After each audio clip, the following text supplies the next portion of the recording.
and Schneider's from Texas.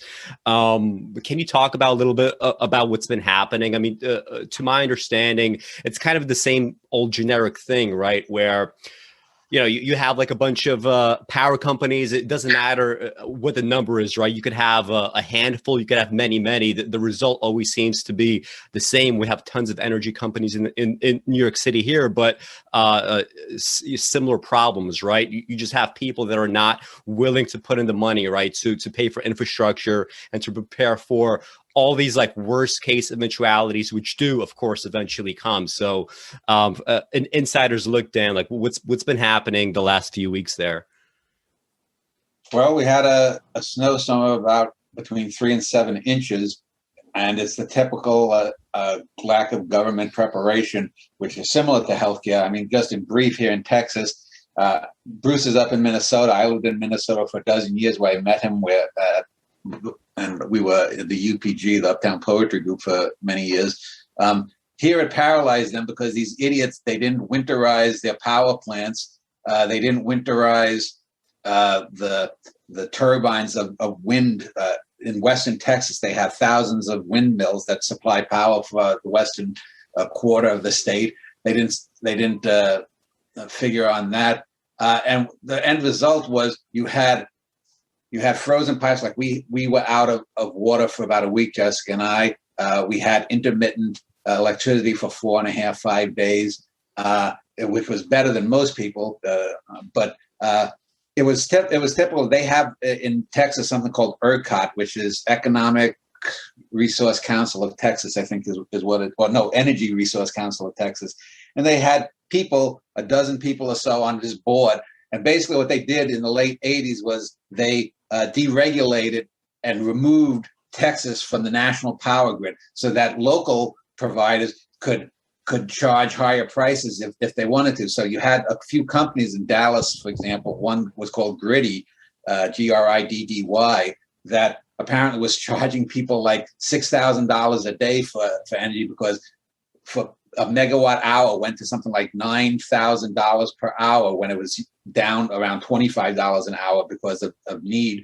And so anyway, that basically was just trying to take advantage of it. And of course, I remember I told Jessica and a few other people that I worked with after, because I missed 4 days of work because the roads were unplowed, and I live in what's called the hill country, and you can't go up and down hills if they're all icy or with snow unremoved.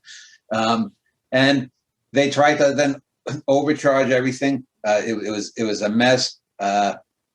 And eventually most of the people on ERCOT were forced to resign or fired.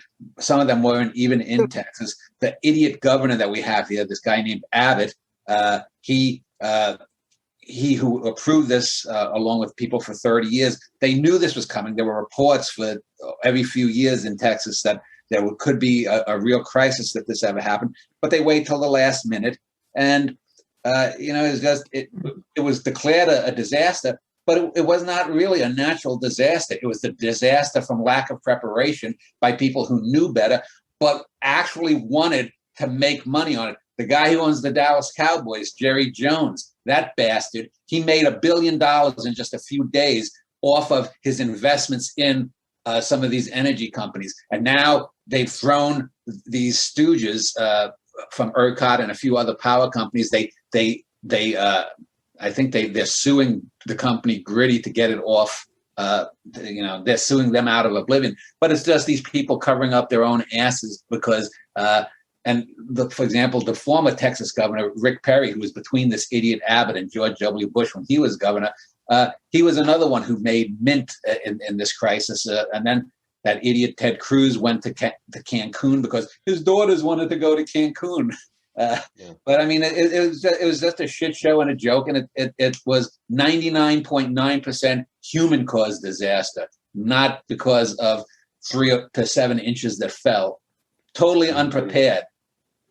One thing I've been wondering about is, I know that the Texas Railroad Commission is supposed to be the thing that regulates oil and gas and stuff like that.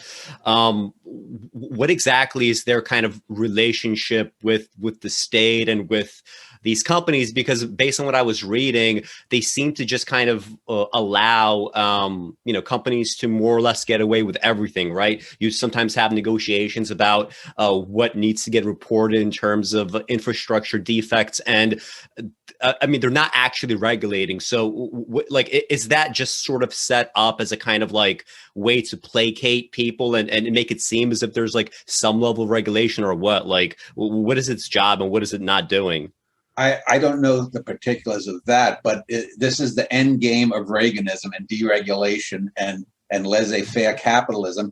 And the net result is predictable. It's personally, like I've told you how I lost a job a few years ago because the company I was working for was violating local safety and health laws. I reported them, but in Texas, it's legal for someone who's a whistleblower, as I was, to be fired by the company or the employer that you're blowing the whistle on.